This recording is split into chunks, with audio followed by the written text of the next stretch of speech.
Hopper Don right here, Top TV, where you look and you live. And that was a beautiful musical break. We are now heading to the newspaper review. My name is George Gishuru. And my name is Beatrice Nudi. Let's now have a look at what is being reported. And I will be starting us off with the Daily Nation this morning. And I see the top story here.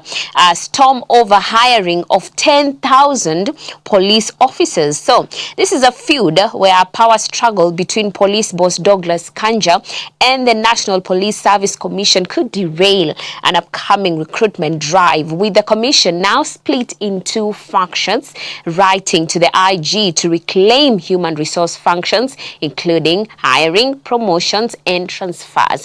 A story covered on pages 4 and 5. More on that, saying commission has kicked off countrywide public hearings on new recruitment guidelines. And more stories here. I see cancer patient now runs out of life-saving drugs. Quite unfortunate. Gatamu Waigwa took his final dose of life-saving cancer medication yesterday. The 70-year-old retired anesthetist now faces an uncertain future without a comprehensive deal with SHA, Social Health Authority. Of course, still the woes and the cries regarding the Social Health Authority. More patients passing on, some not able to go through their medication. We truly pray that there will be sobriety, especially in that sector of health.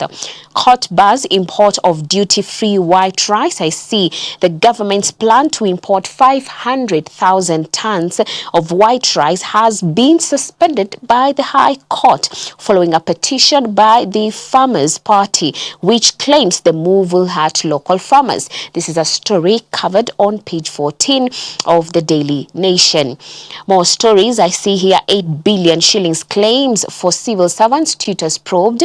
Senator petitions House to investigate unpaid health insurance claims for families of public servants who died or were injured while on duty. That's on the insurance. Page 6 is covering that story in more details. And looking at now the sports page. More millions houses offer for Harambee Stars. I see President William Ruto raises cash reward to each player to 2.5 million. Why? There is money. There is money. To 2.5 million, should the national football team win Sunday's match against Zambia. A sweeter deal awaits should the team qualify for the knockout stage. This is the story covered on the back page, so we are having more millions being poured into that. But it's interesting, yesterday, just having a conversation with some random person. Yeah. And, you know, they were feeling that it's a good thing that this money is being directed to these young people, because they've really done us proud. True. But when you really think about it, with the things that are happening in our nation, the state of the nation, yes. It's beginning to seem like, do we have misplaced priorities, or could they still have been awarded, but then not so extravagant? I also feel, in a way, in terms of structural, a proper structural way, because now also, is it a one-off, or is it something that we'll be witnessing every now and then? Then number two, is it just in football? Athletics, I know they are also awarded for a gold medal. They are given 5 million and all, silver and bronze. But then again, like now we have the junior volleyball team that was taking part in a tournament in Cameroon, and actually they have won it. But no millions? So, number one, there were no millions in terms of, because you see, for Harambee Stars, it's for every match. It's not even like you win the group matches. You say, if you win your group matches, we will give you 2.5. If you win the quarterfinal, it's match after every match after every match. And so now again, when now we look at now the volleyball team, they have not only won one match, they have gone from the group matches, quarterfinal, semi-final, to the final. And actually last night they won the whole tournament. So what awaits them? The rugby teams and all. So if you don't put a structure around such awards, something which was meant to motivate will actually now bring demoralize others. It's true. Yeah, but as they say, make hay while the sun shines. So for Harambee Stars, I mean, this is make their hay. Exactly. Go all out. Sunday, we are rooting for you. Yeah. Get that win. Get the 2.5. And the good thing, you will get the affordable houses as well for your families as well. And now someone also was mentioning something. Hizi pesa tunakatwa za housing ndizo wanapea watu hizo houses. But anyway, allow me to go to the Standard. Please go to the Standard. And the Standard, they go with a photo here. They are saying, shielding Lagat. That is what they are going with. That is the Standard. Shielding Lagat.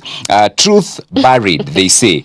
20 Kenyans have moved to court accusing President William Ruto, top security chiefs, and the Attorney General of shielding Deputy Inspector General Eliud Lagat from murder charges over the death of whistleblower Albert Ojwang, alleging a high-level cover-up, fabricated suicide theory, and a justice system stacked in favor of the power. It's a story that is on page 6, and so it seems that Ojwang, sadly, will not be getting the justice that he deserves, because apparently the Deputy Inspector General, who was the complainant, if you remember that whole scenario, of Ojwang's case, he's now back. Actually, he's back to work, and apparently now he's being shielded because he's a top dog, and he, in his submissions, the DIG was saying that only the DPP can call for his charging. And so here I see the photo of the president. There are also photos of the boss of the DCI, Mr. Mohamed Amin, IPOA boss, Isaac Hassan, Attorney General Dorcas Oduor, and this is the DPP, and they are all being accused of shielding Lagat. And it's quite unfortunate when the justice system is seemed to be protecting some at the expense of others. You can read that story. It's on page number 6. And then torture in prisons still under wraps. Rights defenders warn that torture, injury, and deaths in prisons are routinely concealed. They are now calling for full accountability, independent oversight, and urgent reforms. It's a story that is on page number 10. And then there is a national story here. Pregnancy tests in school trigger outrage. Legal experts and a parents association have condemned schools accused of forcing pregnancy tests on girls, calling the practice unlawful, degrading, and also a violation of privacy. It's a story that is covered on page number 2. Okay. And then here there is also President William Ruto yesterday hosting a high-level delegation from California State, led by Secretary of Transportation Toks Omishakin at State House in Nairobi. And some sports news, the game between Kenya and Morocco, there were so many incidences of regulations being flouted, and now CAF has come in with a very stern warning to Kenya, and in the same breath, CAF has halted, not halted per se, because this was also had halted actually the sale for Kasarani fixtures over security breaches, but then later last evening, the CAF released a statement saying that on Sunday, only 27,000 fans will be allowed to enter Kasarani Stadium. That is 27,000 fans as opposed to 48,000 fans. So they have reduced the capacity. Half, and also only tickets that are bought online will be used. So the e-ticketing is what will be used as opposed to the printed tickets. So that is in the Business Daily, in the Standard, and finally Business Daily. DRC Senate saves equity from forced shares sale, and Kenya seeks to raise tax-free income above 24,000 shillings. That is inside the Business Daily. And Kenya's as millennials beat Gen Zs in internet usage. Wow. Really? The proportion of millennials actively using the internet in Kenya beat that of the Gen Zs during the year ended June 2024. And the High Court has suspended the government's plan to import 500,000 tons of grade 1 milled white rice following a petition by the Farmers Party. And so that is what is being covered inside the Business Daily. All right, beautiful. And I am shocked by that news. Which one? That millennials are using. I know. I mean, you would expect that Gen Zs are at the top of the list in using the socials and the internet and the technology. But it's unajua millennials wanakuanga silent. They are very silent. You don't know what they are doing. Silently. Yeah. Nakwambia wale wenye we expect to be the students are now being beaten by the actually the millennials are supposed to be the students and the Gen Zs the teachers, but now the thing is reversing. Roles. Nakwambia no masana. But anyway, that is what is being reported. Let's keep praying for the nation, and most importantly, praying for our young people at Harambee Stars, that they keep winning, but most importantly, that they will use the money and the resources that has been allocated to them diligently and wisely, so that unajua kuna watu wanaweza changanyikiwa.